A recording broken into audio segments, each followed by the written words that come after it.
Nowadays, it seems that superhero movies are being released faster than you can say, holy whatever, Batman.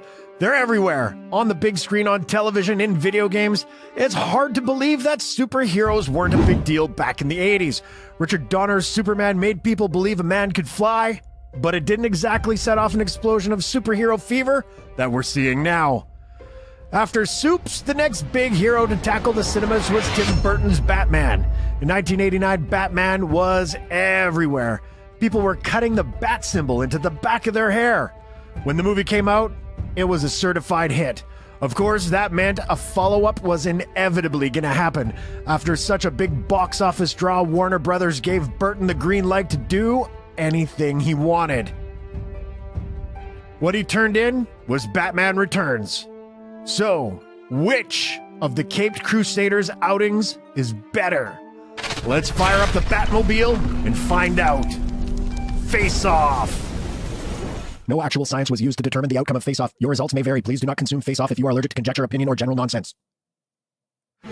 Burton wanted to show off the gadgetry of Batman in the first film, but really it's his grapple gun that does most of the heavy lifting. We see him use it to attack henchmen, repel from the ceiling, escape from the Joker's men, and save him and Vicky from falling to their death at the end of the film. He utilizes a different version of it while inside the museum as he tries to get Vicky away from the Joker. The dual-action gun shoots a line from either side, then works as a zip line. The usual batarang and smoke pellets appear as well, but none doing as much work as his grapple gun. For Returns, we see Bats bust out his usual gadgets, but he also has some new toys to play around with, such as the glider version of his cape to get around Gotham. Batman Begins came up with a better version of this, but we see it here in action for the first time. The other thing that Begins borrowed was the sonic bat call. In Returns, he uses it to summon a swarm of bats to surround the Penguin. The weirdest one for the film is the vial of napalm he uses. He throws it at Catwoman during a fight, and her arm is burned. Probably not a good idea to burn the woman you are in love with, especially if she's deadly with a whip. Verdict. While both movies have a lot of gadgets in Batman's arsenal, Return displays a wider array of his equipment. I say the more gadgets, the better. Batman Returns. In the 1989 film, Oscar winner Jack Nicholson was cast to perfection as the Joker. The villain is Batman's arch-enemy, and having a high-profile actor for the role was a major boon. It lent some legitimacy to the film and had eyeballs glued to the screen every second Nicholson appeared. His portrayal took inspiration from the Cesar Romero version, but made him much more deadlier. Nicholson's version of the Joker had no problem using a hand buzzer to fry some from the inside and laugh the whole time while doing it. This Joker knows how to have a good time. While Nicholson was a ton of fun, you had no idea if someone was about to be killed in a gruesome way. Not even Bob was safe from this. For the 1992 follow-up, Burton decided that if one villain was good, then two had to be even better. We really ended up with 2.5 villains. DeVito's Penguin is something to gaze at. His deformed body was horrific. When he initially introduces himself, he tries to portray himself as classy, but by the end, he's puking up green liquid while looking haggard and chowing down on raw fish. Pfeiffer does great as Catwoman. While she starts off more evil, she does come around to Batman's side by the end. Her character is a sympathetic soul that brings more depth than others. She was supposed to get her own spin-off movie, but sadly it never came to fruition. And lastly, you get Walken's Max Schreck. His devilish turn makes him easy to hate and is ultimately responsible for Catwoman's origin. While the villains in Batman Returns are fantastic, none can really measure up to Nicholson's Joker. You can believe that this character would be Batman's ultimate nemesis if he had survived the film. So this round goes to Batman 89. The big part of Batman's mythology is, of course, the Batmobile. You can't have a Batman movie without it. It comes with the territory. In the 89 film, the Batmobile caught the imagination of fans everywhere. The long, sleek look, along with the wings on the back, lent it an air of mystery. It was loaded with machine guns, the ability to create a shell around itself for protection, and is packed to the teeth with bombs. This, combined with the Batwing, showed that Batman had the best vehicles. Unfortunately for the Joker, he didn't really have any unless you count the parade float he rides in on. His henchmen have regular cars that are painted purple and green, but nothing special. In returns, the Batmobile makes a comeback with it performing a few new tricks. It had a large pedestal that can help to reverse its direction at a moment's notice. Also, we see that it can shed parts of itself to turn into the Bat Missile for a streamlined, quick getaway. This will remind younger viewers of the transformation into the Batpod in The Dark Knight. Batman does get to take out his Batboat in this one as well. We get to see him cruising through the sewers, avoiding missile penguins as he makes his way to face off with the Penguin himself. We also get a cool look at the Penguin's lair, which had a mini Batmobile video game set up as a way for him to control missiles during his attack. The Penguin gets his own duck-themed vehicle that operates as both a land attack vehicle and in the water deep down in the sewers. It gives him an advantage on both fronts. It's always fun when both the hero and the villain have their own custom vehicles with all the bells and whistles. So for this round, Batman Returns gets the edge. Who doesn't love DeVito riding around in a giant duck? Look at him go.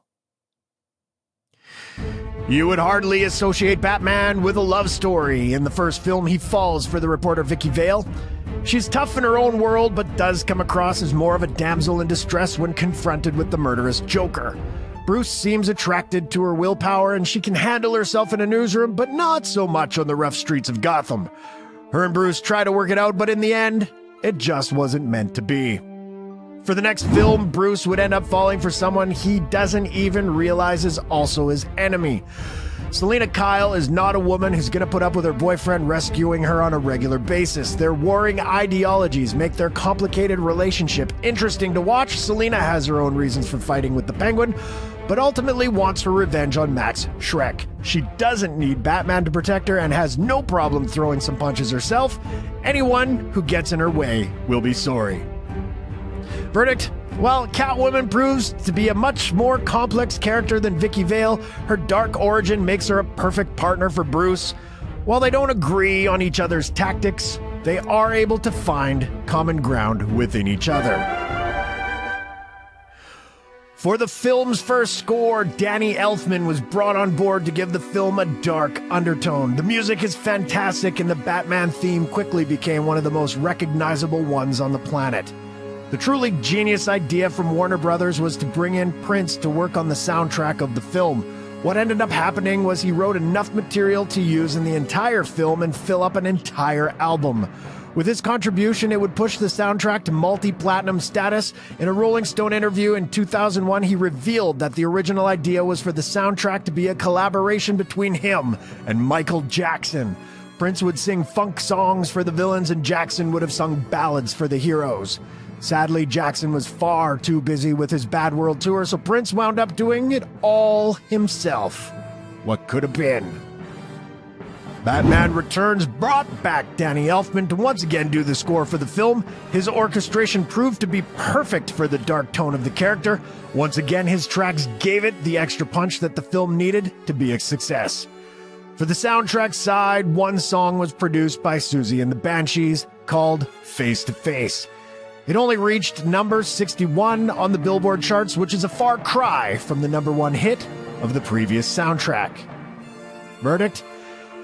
I mean, do I really need to say it? An entire album of new Prince music versus one frickin' song? The Batman '89 soundtrack wins by a mile. Anyone who says they don't like Bat Dance is a straight-up liar. In Batman, there are a lot of explosions, but not much else. They were still figuring out the Batsuit, so Keaton looked overly stiff in the costume. He couldn't do much in the suit. Mainly just punch and some general kicks. Taking a piss was probably a nightmare for the Dark Knight. Everything around him had to be a little more bombastic, so he fights ninjas and other random henchmen. There are some explosions from the Joker with his comically long gun and some explosions from the Batmobile, but high-octane action was not in the cards for this movie.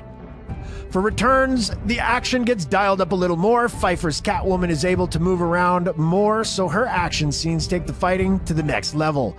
Her use of a whip adds to her fighting repertoire and makes things way more kinetic. DeVito isn't performing any roundhouse kicks or anything, but he brings the explosions this time around. His missile-carrying penguins are simultaneously adorable and deadly. The Batsuit is still a little stiff, so Keaton once again isn't doing anything too crazy. He does what he can, but don't expect an Affleck level of flexibility for this Batman. Verdict: Returns turned up the heat, even if it only really applies to Catwoman. With some more flexible fighters and bigger explosions thrown into the mix, this round goes to Batman Returns. In the end, it looks like bigger is better. When you combine more gadgets, more vehicles, more villains, you get more of the Batman you really want. And during this chilly time of year, there's nothing better than putting on Batman Returns and heading off to Gotham City, where the 4 men can run for mayor. A woman can be pushed out a window but come back to get her revenge on the horrible men that betrayed her. And throughout all of it, one man stands to protect the citizens of Gotham from anyone who would do them harm. After all, lest we forget, I'm Batman.